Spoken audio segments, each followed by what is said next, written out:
Hey y'all, so we are coming back on with our teacher gift series, and things are looking super good, super cute. So now we want to finish these up. They shifted a little bit like our centers did, which is fine. It's just the way the resin was pulling. I don't know if we just weren't 100% level or what. You know, we moved these ones around a little bit. There's not a ton of room, but we do want to put a layer on the back on these. And there's a little bit more room on these ones, so that will be good. We'll fill that up. Not a ton with these that need to be done. These are pretty close to just ready to unmold, which we'll probably do here shortly, but not overly concerned about these pieces. My daughter says these are perfect for one of her teachers, which is funny because they just happenstance came out that way. So I'm going to use those, and I want to put a little layer on the back of them. So I'm going to try to get us all kind of on one tray if we can. Maybe all but these, because it's not going to sit level. Well, that one's heavy enough. It can be in the corner. Okay, so we're all on one tray. I'm going to go ahead and get our resin mixed up. Per our usual system, we are going to get the resin mixed, because that's always important so that it can be getting situated and everything. So, I'm only going to do about 50 or 60 of each. I don't think I'm even going to need that much, but I'd rather have more than less, if that makes sense. So, got our part A and B, and then this is, I know it's awkward to see just because of the angle, but this is the new mixing tool that we've been using, and I'm stoked about it. Alright, so I'm going to pour my B in. That's going to be the determining one, and I do the small cups. Being the amount that I'm doing, I could do it all in one, but I'm going to have to pour into a bigger one to use the mixer anywho, so I might as well just, you know, pour right into these. I feel like that one, maybe I stopped at 50. This cup didn't have the same markings on it. So let's just add a smidge back into it. We're going to have to come up to at least 60 on this one, which is fine. I'd rather adjust B than A. A being so dense, it's hard to get it adjusted. It's almost at 70. Goodness. Let's see if I can pour another, maybe 5 ounces from it.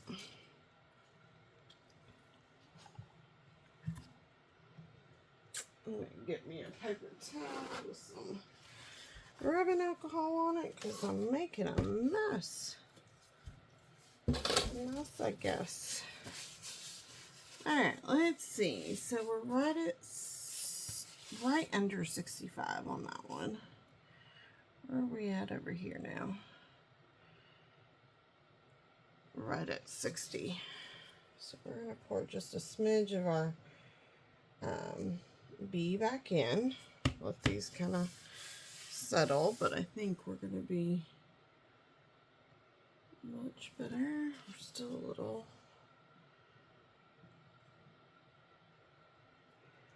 Usually I don't get this far off, but there we go.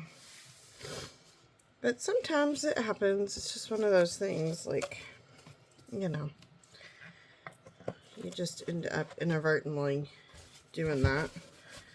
I'm gonna wipe. These bottles are about done, thankfully. But I'll wipe them off a smidge. Alright, let's get this put into a bigger cup. And we're putting B in first. And then we will put A in over top of that. I'm so excited by these. I'm really stoked. I'm actually getting in the craft space less than 24 hours later, which is super unheard of for me. But you know what? When you're on a time constraint because school year's coming to an end and you waited till the last minute per usual, yeah, I gotta get it done. And I'm motivated to get in here and get these wrapped up. So pretty excited by that. Like, we're gonna get these taken care of and done. And then she can take them with her. So yeah, that's how it happens when, like I said, you leave it to the last minute. You gotta get yourself in the space. Which, you know, I'm not complaining. It's actually kind of motivated me to be back in here a little bit more. Alright, let's turn this baby on. It's still got full battery. I haven't even charged this. I plugged it in just to make sure that it had battery and see where it was at, but like, it's got all 4 lights still. And you know, this is our 3rd mixing, so I feel like that is pretty amazing for this. Another bonus star, shall we say. I'm learning that when I'm doing this, this helps me just get these cleaned up right off the bat and not letting them sit. Because this is part A and part B. They're not going to cure up in the silicone anyway, so I might as well just use a little rubbing alcohol. I'm already usually cleaning my gloves off, so I just use that time to go ahead and it's just a little thing that I found in this series that I'm hanging on to because I'm liking it. It makes the cleanup at the end just a little less overwhelming. So, not that it's huge, but since we're adding a paddle into the cleaning, this helps for sure. I know I haven't shown the cleaning of the paddle. It's just the same concept. You just take the rubbing alcohol and you wipe off the paddle. Making sure that there's no resin on this part of it because it won't peel off of that. It's plastic, not silicone. Alright, so while that is doing its beautiful, beautiful thing, we are going to bring our tray back over. So I do need to slide this out a little bit. Eek. Look how pretty these are. Oh, they're stunning. They are stunning. Alright, so we are going to use some interference micas to do on top of these. And then we're going to put a layer of, like a very, I don't want to say, a very thin layer of like a black, but it's going to be sort of a translucent black. So I'll show you what I mean by that. I'll show you what we're going to do. I'm going to grab just a couple cheap little paintbrushes because I want to be able to use these to put the mica on. So this one's the interference pink. Oh, haven't even opened it yet. Your little metal endings are perfect for these types of things. You can typically get a hole started and then go around. Micas love to go everywhere. It's just how they are. So what we're going to do is we're just going to paint this mica on in a thin kind of layer. Like, I don't want to have the thick clumpy area, but we do want it to be on the entire thing. So we're just paint this on with our brush, and static electricity is making it stick, and it's definitely sticking where we want it to. So that's good. Let's see if we can get this all spread out. Yeah, I think it's going to be spread out enough that I'm not worried about it being too thick in an area. Okay. That's going to give us some color shift in the back of these. Or the bottoms, as they will be. So it's going to give us some color shifting and help our bloom fully pop. Because we're going to do a translucent black, it's going to allow this interference mica really shimmer in the back. If we just did a layer of this mica in resin, you're going to have a very subtle difference. This interference mica does better with darker backgrounds, so it pops better. This one, for whatever reason, the static electricity is not holding as strong or something, but we're getting it. Alright, and I'm also going to do, not that it's going to matter, but I'm going to do a little layer on the bottoms of these just to finish them off. Now, I could technically use the same probably brush because it's not going to have much, you know, difference in it. But I am not going to. I'm going to use a clean brush. Now, I'm just moving our cup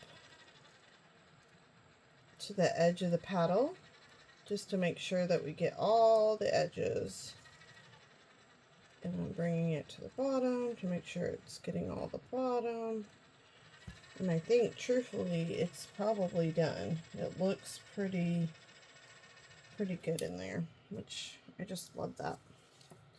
Alright, so then for the yellows, we're going to do the interference gold, which I've used before, so yeah, you could use the same brush. I'm opting not to, just not that it's going to give much of a color. Like, there could be some crossover here, but I just didn't want there to be any potential crossing over and mingling of that.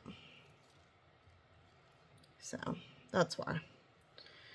It probably would have been so minimal, it's not going to even matter, but you know, sometimes we just want to be extra safe. This is like super full, this edge of this one. So it is going to take like the thinnest layer of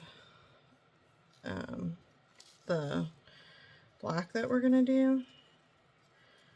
But we're still going to want to do that black on the back. So we're just going to have to make it work. And we might have some cleanup to trim up our edging some.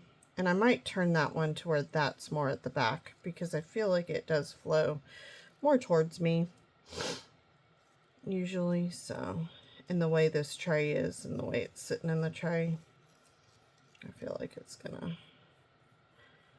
come more towards me. So I'll put the fuller side to the back of this tray and the less full side towards me. It's a little bit difficult on this yellow to see that I got everywhere. Not impossible, but just Definitely a little bit more challenging than the others were.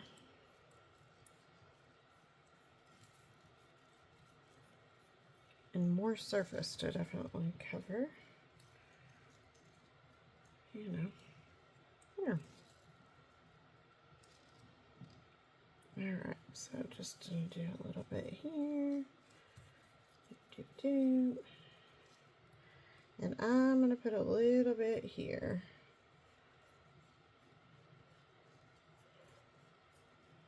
And I might end up with a little extra black that pours over, so I'm just going to go ahead and this outside earring piece right here, I'm going to just go ahead and line, oops, okay, well, we're really going to line this one, line the bottom of this so that it, if I have extra black, I'll just pour in there and we'll have some unique little earrings for that. Okay, y'all, are we ready? I'm gonna mix up some color for us. All right, I'm gonna put this over to the side while we mix our color, just so that it's out of our working space. And bring this up, use a tool. I don't know if I can get it. This is probably the best view. I'm just using a silicone stir stick to wipe off our paddle. It just allows us to get some of this resin that's on the paddle into our container. Now, here's the good news with this. We get quite a bit of it, and then I'm just going to stick this paddle into a smaller cup to catch any of that resin. Now, I usually do, I've been doing a silicone cup. I don't know if this will work, but I'm going to use a paper cup. Why? Because I'm hoping for a little less cleanup. The silicone cup that I used to catch it the last time was, by the time I got to clean it, it was very, very sticky and very, very difficult to use. Now, the question be, do we do paper cups because we're doing colorant? Probably. Okay, so we are going to, I should have grabbed all of our colors before, but that's okay. We're going to add a little bit of pearl shimmer with a black mica. And then we're going to add a drop of alcohol ink. Maybe a couple drops of alcohol ink that is black. Yep. So essentially, I'm going to try to put about the same amount. I didn't check this, but yep, it looks really good. I am loving that paddle mixer. Hopefully the newness won't wear off, right? That's the problem with craft stuff. The newness can wear off. And we love that dopamine hit. Alright, so it's going to be a little bit interesting as we try to match the mixes of this. Basically, I'm trying to get as close to the same as possible. So I'm going to do a dip of the silver. I feel like that one might have got a smidge more, so we're going to do that. The pearl shimmer, it's not really silver. This is a black silver, so it's not going to be a full black, which is kind of what I want. I don't want it to be a full black, which is why we're doing it the way we're doing it. And then we're gonna pop in, this is just a black alcohol ink. It's just an Amazon deal one. 2 drops. That's gonna help kind of give it somewhat of a translucent look. Now you notice I put the micas in after I pour the resin in. I have done it the other way around. This almost has like a blue shimmer to it. I have done it the other way around where you pop the micas in and then pour your resin in. Bad, bad, bad idea, because you'll have a poof of mica come up at you. I kind of want to go a smidge darker, I think. When I'm pulling this up, it's a very translucent. It's a little more translucent than I'm wanting. But here's the good news. You can always add color, but we can't take away. So that's why we start with a minimal amount, and then we can add to it. So I'm just going to keep rolling. I actually think I have like a charcoal. Ooh, this is a black pearl. I think this would be good to add to it, give it a little bit darker. I think that black silver is what's making it look a little blue, which is funny, because it's supposed to be silver. Okay. So this is a soap dye mica. It was when I first started out. It was a deal to get, essentially, you know, and they're in little baggies. Something I've learned, I don't like baggies for glitter or mica, but, you know, sometimes you just gotta roll with what comes. And when you're starting out, you're just looking for a deal. Oh yeah, that's getting more the thickness and color I wanted. It's like a charcoaly gray. But when it's all together, it's giving more of a black look. The blue is funny. Like, I didn't add a blue at all. It has to be that silver, black silver that I had. Yeah, we're getting more of that charcoal. Okay. We got bubbles popping up. That's fine. I'm not worried about that. Stick that back over there out of our way. All right.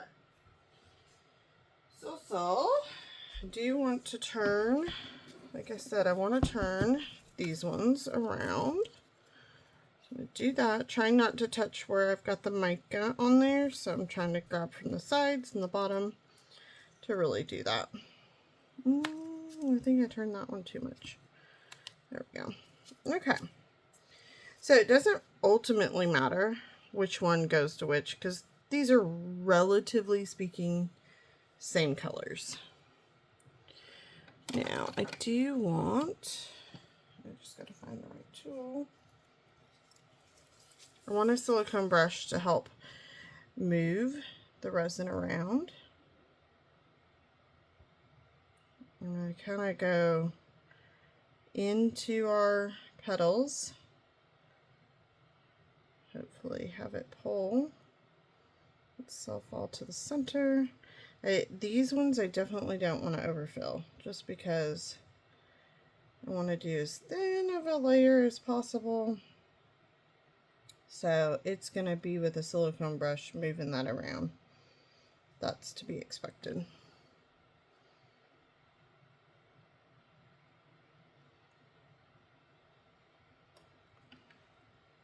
And no rhyme or reason here, I'm just jumping from one to another. I'm going to go ahead, and I'm trying to not, if I can, try to not touch the mica that's in there, because I want it to, it's going to need more anyway, so let's just, I'm trying to not touch the mica if I can, so that I'm not bumping it and moving it around on us. But, you know, I'm just trying to gently brush our resin to the edge. And as you can see, it pulled some, maybe you can see, I don't know if the camera's picking it up, but like it had pulled a little bit of that mica under there. And you can see it like pop up, like there's a little bit of that mica. It's trying to repel it.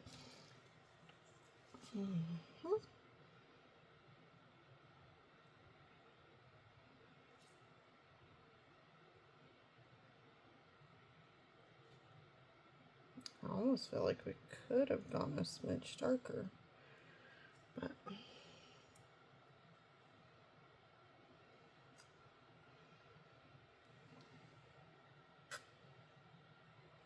no, we might have did a little too much. We might have gotten a little bit excessive there. A little over excited. So I'm just gonna do something crazy and pour it right on off. And try to clean our mold up accordingly.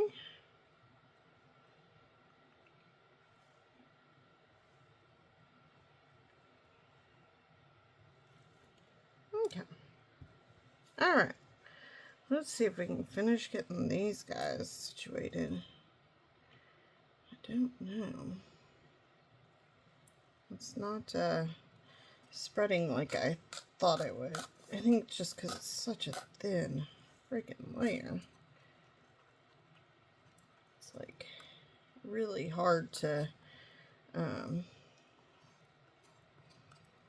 get spread. And we'll do some heat here in a minute too, which will help. Okay, because we do have a lot of bubbles happening.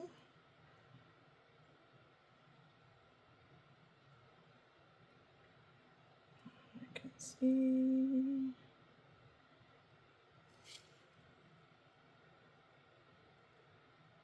Oh yeah, there we go. There we go. Get you up to this corner.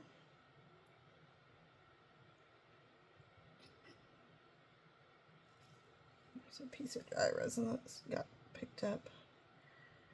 It's like painting with resin, but it's also getting a little sticky.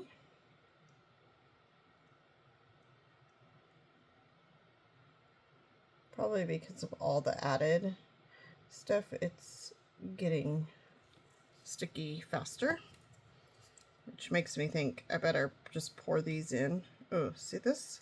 This is coming out better because it's thicker.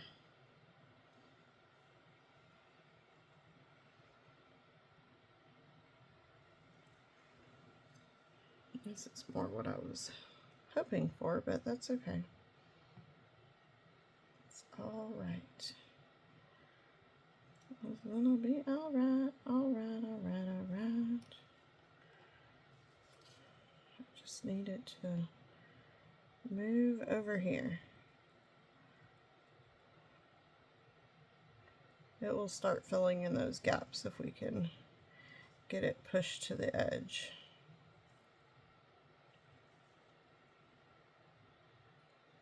Oh, I knew this was going to happen. This one, I gotta glue it back together, and I told myself when I chose it, I was like, oh, I haven't glued that back together. I was like, oh, it'll be fine. Just kidding. Okay. Cool, cool. That looks good. This one is definitely moving around, but not fully where we want it to.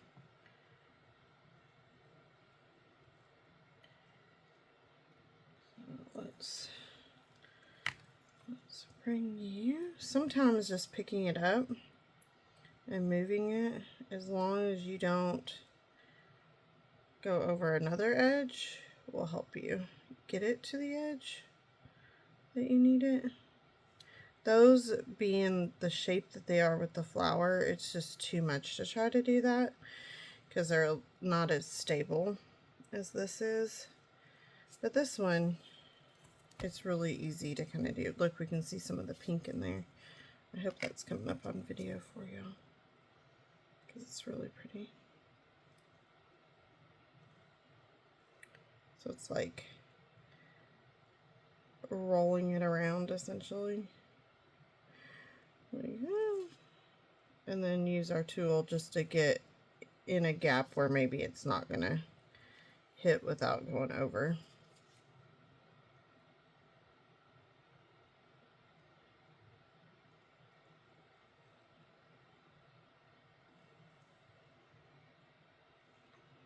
Let's maybe back this direction.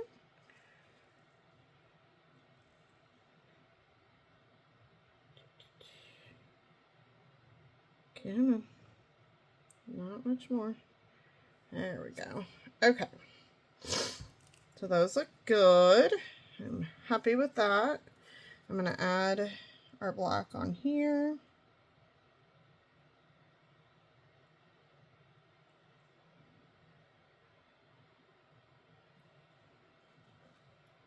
I'm first making sure that I have enough to get on this layer, of course. And then we'll push it over into the other.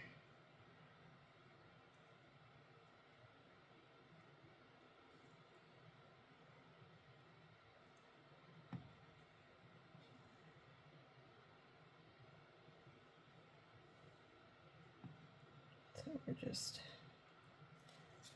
going here.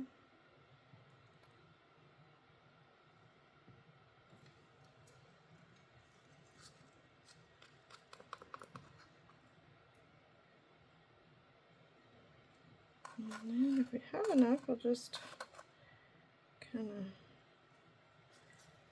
do around it. And I might take the rest of our clear that we have and just finish that off. Okay, let's hit these with just a smidge of heat. Pop some of these bubbles that we're seeing. They feel it'll turn out really good.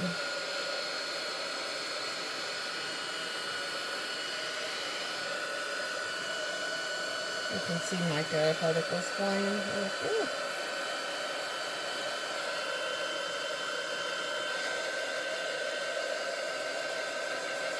I love watching all the bubbles pop when I'm doing this. It's like, oh, it's so satisfying. Pop, pop, pop, pop. Pop up here, bubbles. Let's get you pop. Biggest areas to watch are your edges. They tend to like to hold on to bubbles because the air pockets get trapped. So you just want to watch that.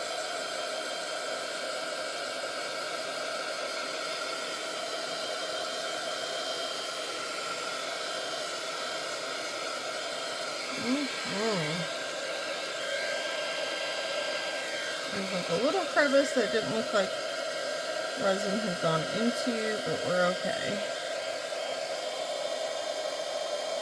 Just push it to the edge and it will come back off. Putting that mica powder on the bottom almost is like coating your baking pan. I know I do a lot of baking references, y'all. Just don't mind. It's like coating your baking pan with shoot, I can't think, with some flour, you know, after you've put on Crisco or something. It's like that is what is happening essentially. I want something in this, but I don't know what, and I'm trying to get something that's kind of close by. I'm going to put a little bronze.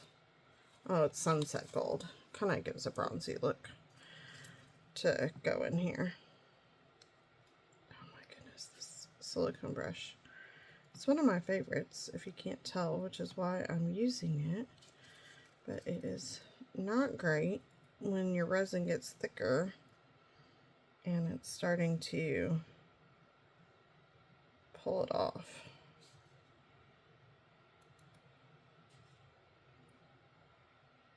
get it clean today and then go ahead and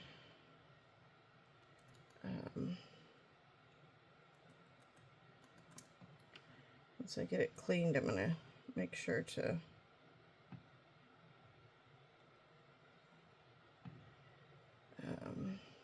goodness, I really cannot today, y'all. Once I get it clean today, I am gonna let it dry, but then I am going to glue it with some E7000 glue and get that cleaned up to where it's not doing this no more, because I'm over it. I'm over it giving me a hard time. This one definitely has more of the black in it, so I'm trying to get some of that over here. I mean, it's not going to be exact, because when you're doing earrings, they're not going to always be exact, but liking that. Alright, so my hands are a sticky mess, so before I touch my heat gun, I am going to wipe off my glove. Paper towel and rubbing alcohol. These are looking stunning. See if we have any more bubbles that want to pop. This especially. These are going to be kind of stuck together, but I should be able to break them. It's thin enough apart, so I'm not super worried about that.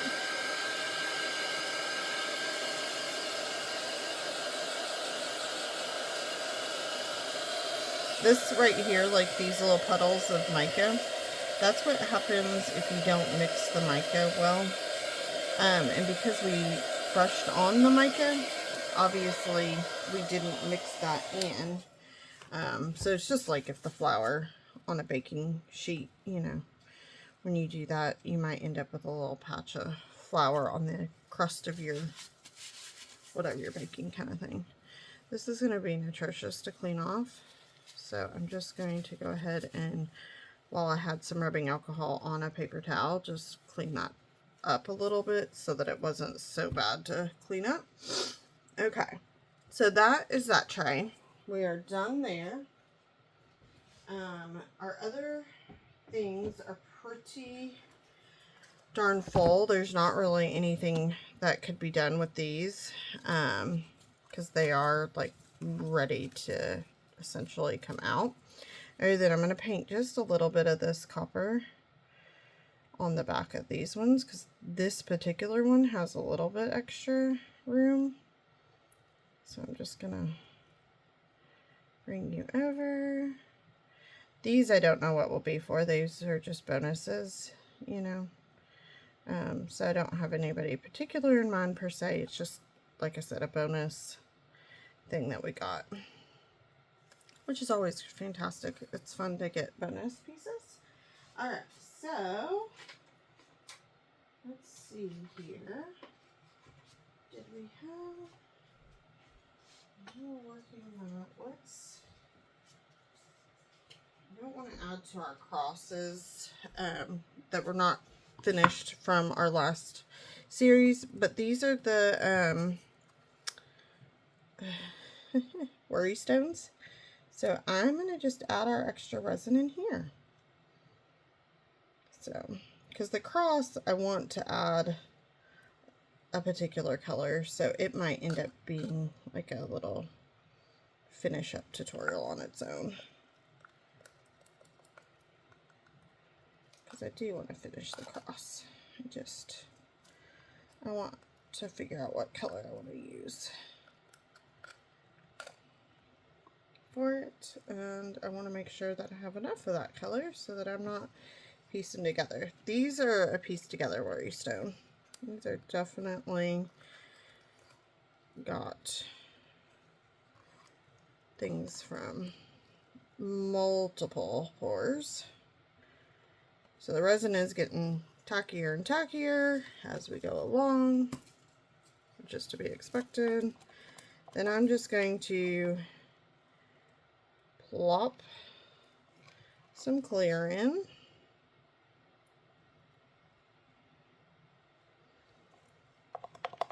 I might try to get these back two done, the circle and the heart, because they're pretty close. Or at least get one of them.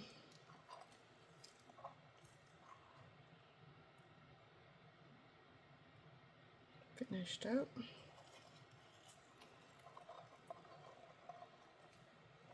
So when you're scraping your things, you'll find your rhythm of, you know, how to get the most out, essentially.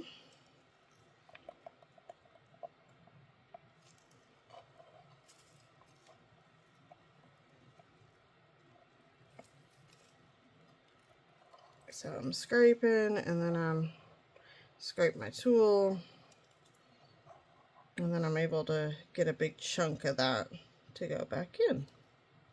That's kind of how I have learned it works. And your chunks should get smaller and smaller, of course. The more you go, the longer you go. The scraping. Okay. Now, we might have a smidge where our paddle is. It's not a lot. I'm gonna take the paddle off. There we go. Yeah, there's really not much in this cup, but that's a little bit. Plus, if you're scraping like this, your cleanup of your tools is so much easier. I mean, really and truly, so much easier. So, I definitely suggest that method. But if you're not going to wipe out your silicone cup and stuff, you're better off to not scrape, because you want to leave enough in there that it can pool together and not have to be scraped, because, or not to leave a thin layer. If you leave a thin layer in it, it's really hard to get out of your silicone cup. I'm just trying to move this around so that it's a relatively smooth layer. Bring any bubbles that are trying to be persnickety, which there's quite a few, so we're going to hit this with some heat. I'm actually going to go up to the highest level. This resin's gotten really tacky, so I want a little extra heat and force on that heat coming out of the heat gun. And where these aren't a piece like focused on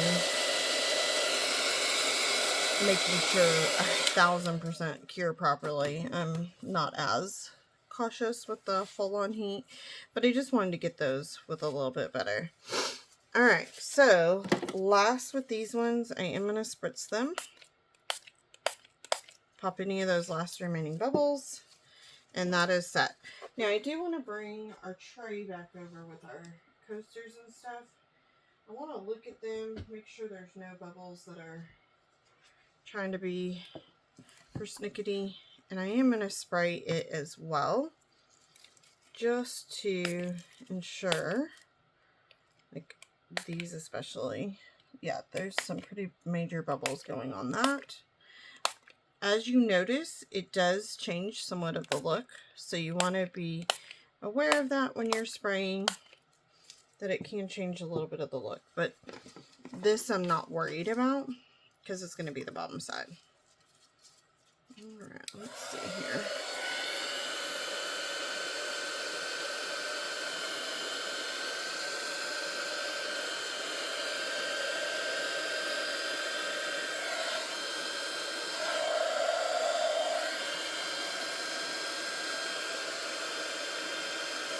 There's one bubble that is being particularly challenging, and I just got him. If I wasn't going to get him on that round, I was just going to take a tool and pop him, but we got him.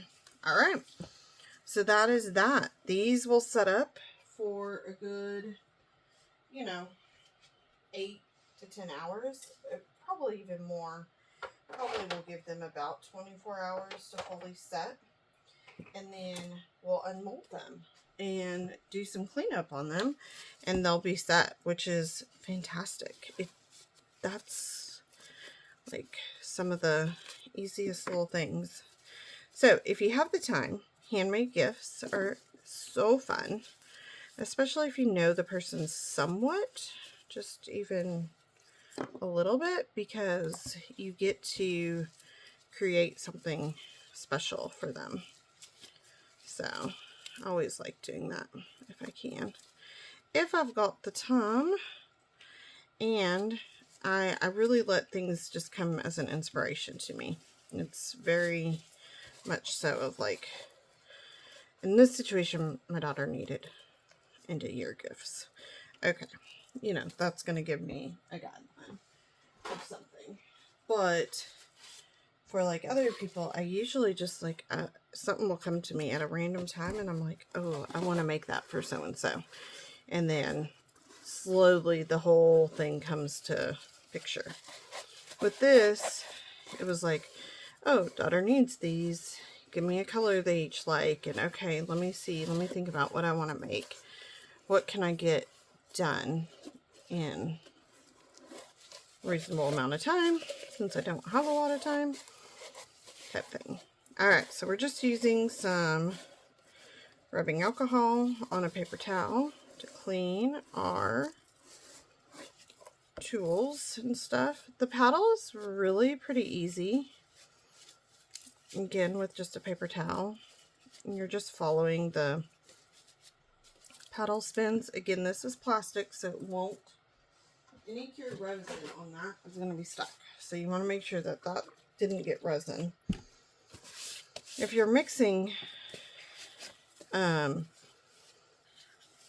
right size cup, then I don't think that's going to be an issue. And not an over full cup. It's not going to be a problem. But you might want to go up a size if on the paddle, depending on where it sits. So like if our resin was up to here, that's going to be an issue. We're going to need the bigger paddle for that. But because our resin hit below that mark, it was perfect. Okay, round and round we go. Where she stops, nobody knows.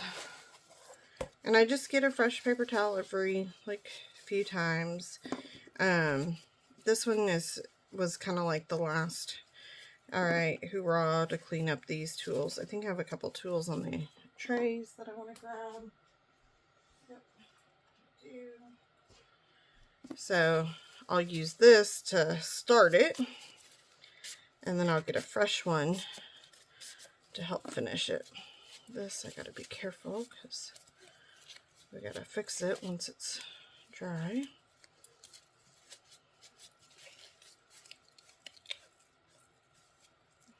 Okay.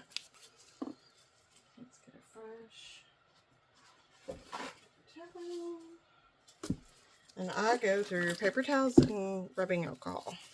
Those are what I definitely use. I love my Quake bottle though. This cap is like the best size to work with. But Amazon has good pricing on rubbing alcohol, so I just stock up.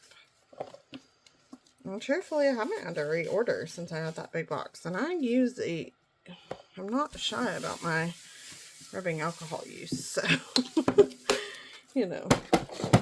And then it has a spot for it, so, you know, that's one thing that I have to make sure that I have a spot for everything. Alright, so that is cleaned up. Really, like I said, about 8 hours, these would be ready to unmold. I will probably give it approximately 24 hours, give or take, because my daughter would like to unmold them and or be there at least. I can't save that, it's just too small. So I will, you know, let these harden up. I don't want to, I could maybe unmold them tonight. I'm going to give them until tomorrow morning though to unmold. But yeah, that is our next part of this series. I'll reattach my paddle. This stores like this, but this is how you add your cup and stuff. It's wonderful. I really like this. I love that it is cord free. Cord free, y'all. That is, I think, my favorite feature. I just put some resin remover, like hand resin remover on. Even though I have gloves on, I always feel sticky afterwards. So I always do that, and then I go wash my hands really well.